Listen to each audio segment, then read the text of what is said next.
Hi, this is Nolan Finley of the DetroitNews.com Countdown, and I'm back with Debbie Dingell.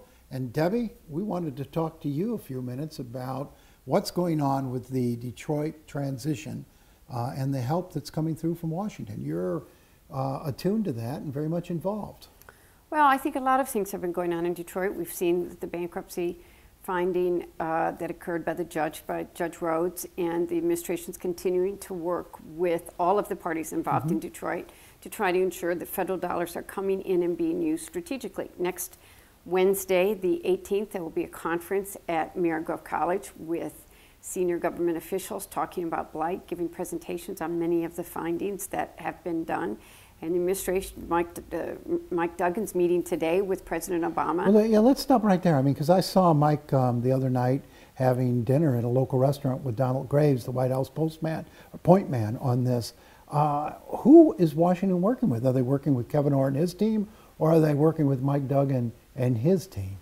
I think that we got to stop this, us versus them. I think the administration wisely knows that there are many people working in Detroit, that they are working with the governor's office, they are working with the EFM, and they are working with Mike Duggan, as well as the mayor. Are they working together, all these pieces? Yes, they are. I think the administration is one of the people that is trying to be glue to keep all these pieces together. And do you see any growing confidence in the ability of Detroit to manage these federal dollars? I think that the EFM and the governor's office have obviously been focused on this, as well as Mayor Bing, and that Mike Duggan, as the incoming mayor, is very focused on setting up an infrastructure to not only deal with this, but to also set up the future for ramping up the city. So yes, and I think the federal government wants to be a partner, which is why you see President Obama meeting with Mike Duggan today. Well, let's switch gears on another subject you know a lot about from your career at General Motors.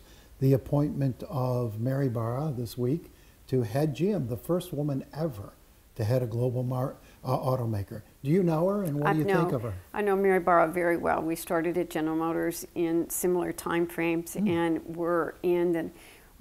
did the grunt work together when we were young, spent many a weekend working, doing some of the kinds of stuff that you did as a young, new, energetic person. She's talented, smart, has had a lot of training, was very fortunate to be mentored by a number of good men, starting with Jack Smith, who recognized her.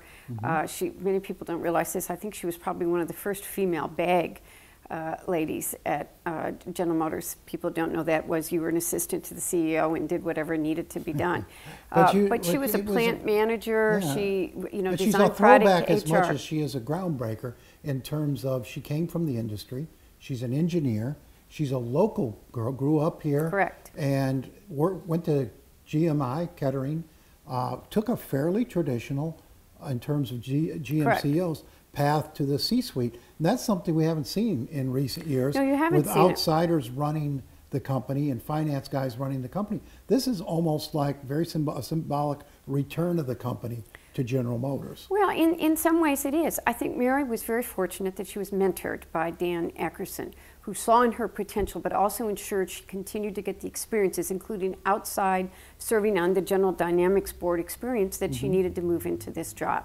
But Nolan, as we're talking about what a great week, and we did see the glass shatter, take another steps towards shattering for women, in the legislature we went 2 or 3 decades back. And I think Republicans are going to find next year that they have overstepped they've pushed to capacity what a woman is going to be willing to accept by state legislatures intruding into an individual's... You're talking about the sign-off by the legislature on the Right to Life Direct Citizens Initiative to force abortion coverage to be purchased as a second rider. I don't think we want to overstate how far we push back. That was a problem a solution that didn't have a problem. Only 3% of the abortions in this state were covered, where women used insurance anyway. Some policies cover, some don't. Women most often don't file the claim.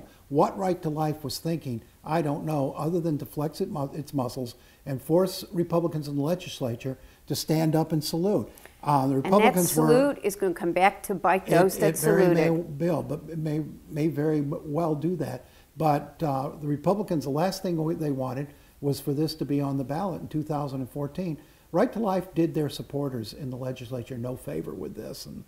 Well, Nolan, you and I agree on something very strongly today. And we should end there then, because it doesn't happen very often. Rarely. I'm Nolan Finley. And I'm Debbie Dingell. And this is DetroitNews.com Countdown.